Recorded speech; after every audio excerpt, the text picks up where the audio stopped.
I've been in high ticket sales for the last 2 years, and I'm going to share with you my honest experience, everything I've learned, why it can be a great sector for you to move into if you're someone who's looking to start making your first bit of money online, if you're trying to leave your job, travel the world, all those different things. I have collected over $500,000 in cash collected for various different seven-figure companies.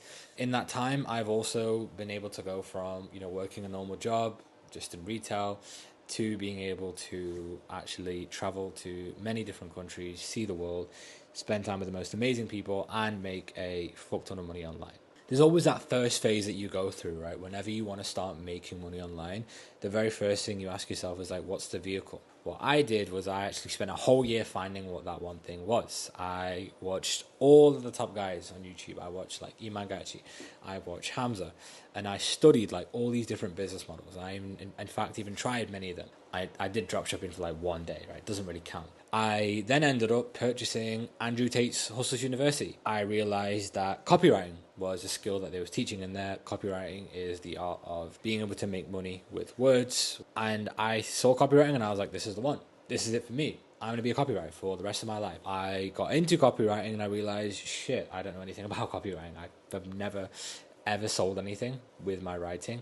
I don't even know if I can even write good copy, right? So what I did was I ended up buying a course, and through my network, I ended up seeing other guys getting into sales, doing really, really well, found a sales opportunity myself. I actually ended up as an appointment setter who ends up going into companies, calling old leads, or you can do DMs as well, right? And just getting leads on sales call where the closer will then come in and sell them. If the closer actually does close them, then you get a commission. I had to invest a lot of time, and it was very, very repetitive. It was very, very easy, skilled work, right? It doesn't actually take a lot of skill to be a setter.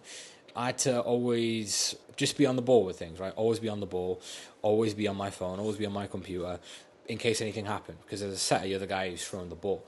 If you're not the one, then the rest of the team is failing. So immediately, if the business isn't making money, the very first place that business will look is what are our setters doing. And that's the very first pro of getting into high ticket sales, right? You can start off base level as a setter fairly quickly, right? I found my first offer within my first 3 months. Within 6 months, I'd gone from making zero to being able to make $5,000 pretty consistently. With the right network, with the right offer, you can make a good amount of money very, very quickly. The second pro that I had in that is the fact that I could work wherever I wanted. Working a job like I'd done before meant that I always had to be in one location, going to the same place every single day, like clockwork, repetitive. I hated it. It was absolutely terrible. And so when I started setting, I realized, shit, if I have an internet connection, I can pretty much go wherever the hell I want. And it was pretty cool being able to do that. The fact that I could just pick up my work and say, cool, I'm going to go work out of a balcony for a few days. I'm going to go work out the countryside for a few days.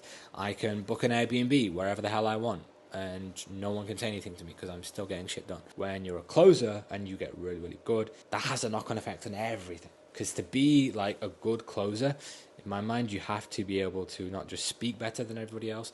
You have to have a level of emotional intelligence that most people don't have. You have to be able to have leadership, because think of it like this. When you're on a sales call with a prospect and someone is about to make a potentially life-changing decision, they're probably not going to be too certain. They're probably going to have doubts. They're probably not going to be confident in themselves. So if you're not confident as well, and you have two people that are unconfident, that don't know how to lead themselves, something's got to give. There has to be one person who's leading. As a closer, most of the time you are that guy. But to be a leader, you have to first lead yourself. Being a closer and being able to make money that way, that will change you as a person. Now, why is sales not for you? What are some of the cons of high ticket sales?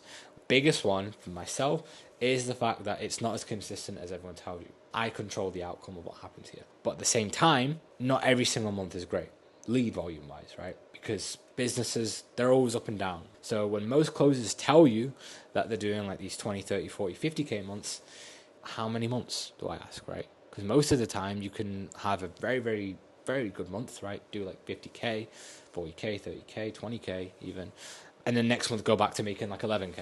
And if you're not with a good company as well, it can also be very, very boring. There's been times where I've worked with companies who have expected me to get on sales team meetings like every single day, and we're covering the exact same things, and then want me to fill out all these different things. And you do have to go through that when you're starting out, right? You have to learn the ropes, you have to drop your ego, But at the same time, it still feels like a job. And if you don't enjoy it, if you don't truly love what you do, or the people that you work with, then that eventually will take its toll on you. And I actually ended up leaving that company, even though I made them like 150K in cash collected in like 3 months. I made a good amount of money. I was like, this isn't for me. I ended up then putting more time into the business that I really, really enjoyed working with, because we had a dope team. We had an offer where I was speaking with people from all around the world. So I wasn't just speaking with like one sector or one like typical niche. I was speaking with the single mother in Eastern Europe. I was speaking with the 60-year-old, the guy who's been in the law office for his whole life. And I felt like I was actually doing something good. I felt like I was making a real change. Whereas a lot of the times you can just sell shitty offers. Me and a friend of mine, we was like, you know what? Let's get out of the UK for a bit. Let's go to Croatia for the summer. We did that. And for 5 days straight, I was pretty much on a sales call like 9-10 hours of the day. We'd end up going to places. And what was cool is I could take my phone with me. I could like take my calls like on the go. But I still had to take the calls that I didn't want to take. I just wanted to enjoy myself, right? Now, sure, I could have just blocked out my calendar and not taken any calls. But guess what? I wasn't going to make no money. So would I recommend high ticket sales online to someone who is trying to make their first bit of money and leave their job? Short answer is no, I would not, because you're getting told no more than you get told yes. It takes time to get on the right offer, to meet the right people. And the skill set isn't for everyone. Not everyone is cut out for this. It's a very particular type of person that is required for you to become to get good. That's the harsh truth, right? If you're not ready for that, sales isn't for you. Now, if you're someone who has no idea, who says, you know what, I have not tried anything at all, sure, go for sales. It's a safe bet. If you work hard, you'll end up being successful with it. I would say instead of trying to force your way into something like sales, even drop shipping, Amazon FBA, find what you really like. Find what truly resonates with you. Find the type of work that fascinated you when you were a kid and try and find a way to make that work, right? Because at the end of the day, you can make money doing anything, pretty much, right? All the answers will come your way if you do everything else right. So yeah, that's what I would recommend. That's my perspective. That is my honest experience, having been in high ticket sales now for the last 2 years.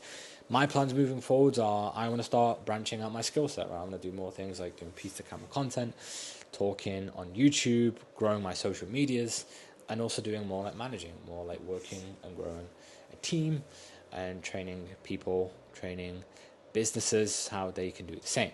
That's kind of where I want to be moving forwards. Who knows where it will take me? Maybe I could be a butcher in like 10 years time, right? Probably not. I don't know why I said butcher, but you never know what's going to happen. All that you have is the present to focus on. So yeah, that's me. That's what I'm going to do.